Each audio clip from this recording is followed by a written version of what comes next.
What's good? So we talking about Brian Flores suing the NFL and black coaches not getting fair opportunities, and sports fans. You hear about bridge quarterbacks when they'll bring in a quarterback just for a year or two just to patch up the organization while they find out who the real quarterback is going to be for the franchise.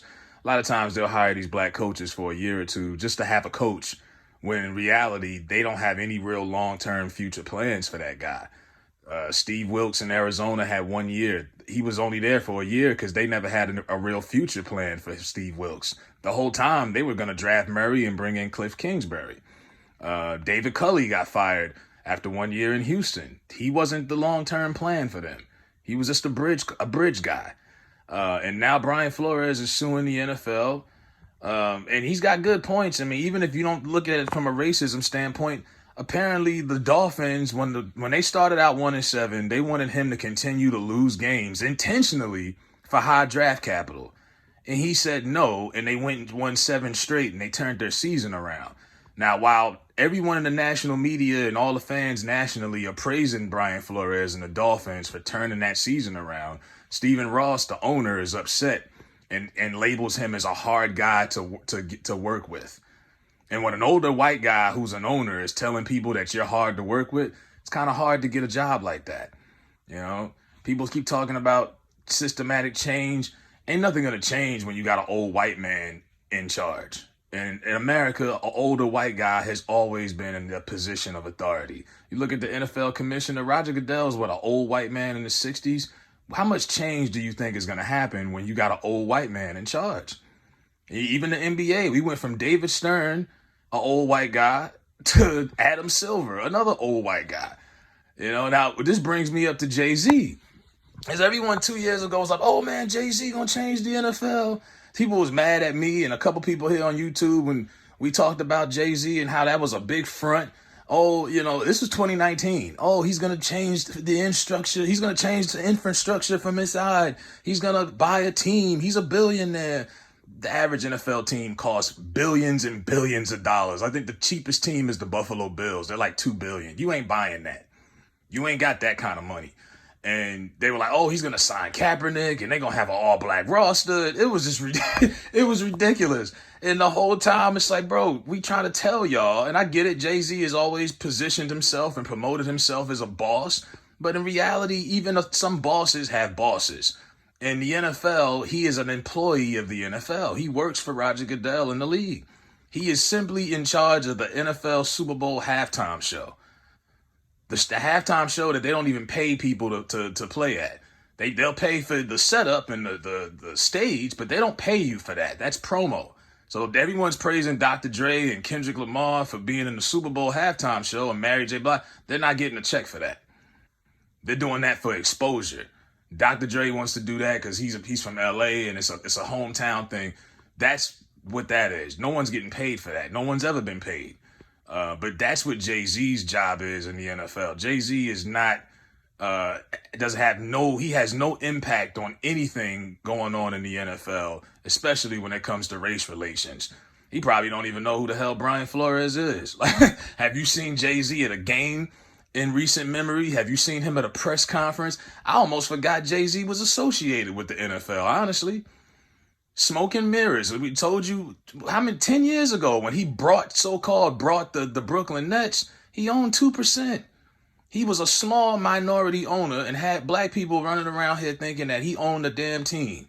And he was responsible for them coming back to Brooklyn and rejuvenating the economy. And yeah, he rejuvenated the economy. It's called gentrification. Booted half the niggas out. That's what he did. That's what that did. But once again, smoke and mirrors. You know what I mean? It's right there in front of your face. When you want to get caught up in the hype and all of the what you see and oh, he's this, he's that. He's an employee. He probably comes to the office at Park Avenue and he has a badge to get in the door. He works for the NFL, not the other way around. So no, there is no change that's gonna happen from Jay. And to Jay's credit, he never said he was here to bring change. He basically said that he was working. As a matter of fact, I could be wrong. Maybe he did lie and say that he was going to bring change. Because I remember I did the video on that press conference And people was like, well, you got to give Jay a chance. It's been 3 years, dude. It's been 3 years, and we have not seen anything. Kaepernick got his money, and that was all we heard.